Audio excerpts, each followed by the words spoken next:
og Bjössi var með eitthvað aðeins minna. Ég ætla að fara niður og heyra þess í honum hljóðin og vita svona hvernig hugurinn að sér eftir þetta, því að ég held að hann hafi ekki átt vona því að vinna þetta. Og hérna ég ætla aðeins að kvelja hann, já, honum finnst svo leiðilegt að vera í þessu viðtölum.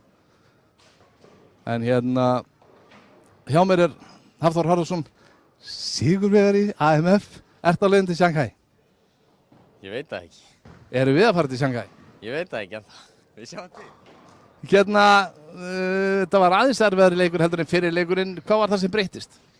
Sko, ég vissi náttúrulega ekkert alveg í rauninni hvað þessi lína myndi að halda lengi og hún hélt út leikinn og síðan, þú veist, hún hélt kannski aðeins lengur en hún var orðin tæp í byrjun seinni leiksins og þetta var komið aðeins í hausinn á mér og ég svona vissi ekki hvort ég ætti að færa með að reyna að kasta aðeins fastar eða eitthvað. Ég endaði með að færa mig og felldi út þá, sko, þannig að ég bara kasta aðeins verri í byrjun og út frá því færði ég mikið strax. Þú kastaðir mjög vel í fyrirleiknum. Þú byrjaðir, eins og segir, kannski með smá erfiðleika. Stressaði þetta þegar þið fannst þér erfiðara að komast út úr því af því að kannski langaði þig að vinna þetta, eða þú veist, var erfiðara þegar maður á góðan leik og byrja svo eins í ströggli, þá erfitt að rífa sig út úr því? Sko, sjálfsögðu langar mig að vinna þetta. Mér langar alltaf að vinna. Ég mæti í mótis að vinna þau. Sama hvort að ég sé í fulli formi eða hvað sem er. En nei, ég var einhvern veginn ekki stressaður af því að Bjössi opnaði fyrstu 2. Þá slaka maður aðeins mér á, sko, heldur en hann hefði byrjað með 3 fellir í röð. Þá hefði það klárlega byggt meiri spennu á mig, en þarna náði ég hugsaði bara, kastaði bara þínum köstum og það var í lagi, sko. Já, en ég alveg sammála því, en Bjössi kom svo inn með 3 fellir í röð þar á eftir, sem að ég vissi að Bjössi gæti gert. Það hefur ekki, þú veist, farið í þig. Ég vissi náttúrulega alveg að hann gæti gert það líka, sko. Svo gerði hann það og hugsaði, það vissi þetta allir. Eða þetta kemur ekkert óvart að hann gæti þetta. En ég var einhvern veginn ekkert. Nei, ég var ekki, hann var búinn að ná með 3. fellinu, svo fekk hann Glennu aftur, þá datt hann aftur 10 pinnum fyrir aftan mig, þú veist, þetta var ekkert einn, og ég var ekki að gera neitt. Þannig ég hugsaði bara, halda fram, þú veist, færðu þau núna, kastaði betri köstum og þá er þetta í lagi. Gott mál, enn og aftur til hamingju og hérna, við erum hægt í Shanghai. Já, það var laglegt. Nú verður smá velnæfnding Jóhanni og ég ætla að gefa honum bara mækinn, hann má hafa velunni í vægnum.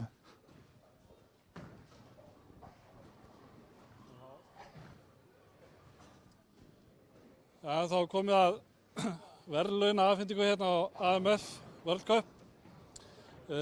Vaninn er hérna í þessu móti að stigahæsti keilar að gagnstæðu kyni þessum vinnur. Hann vinnur sér einn þátttökurétt á mótinu erlendis, sem á þessu sinni verður dagana 14. til 23. október í Shanghai í Kína. Og stigahæsta konan á mótinu var Dagný Edda Þórisdóttir. Gjörðu svo vel. Nú fara ég. Til lukku með það. Býtu hérna aðeins. Og sigurvegari, eins og við sáum áðan, var Hafþór Harðarson. Vondu hérna kallið minn. Takk fyrir, takk. Takk með það.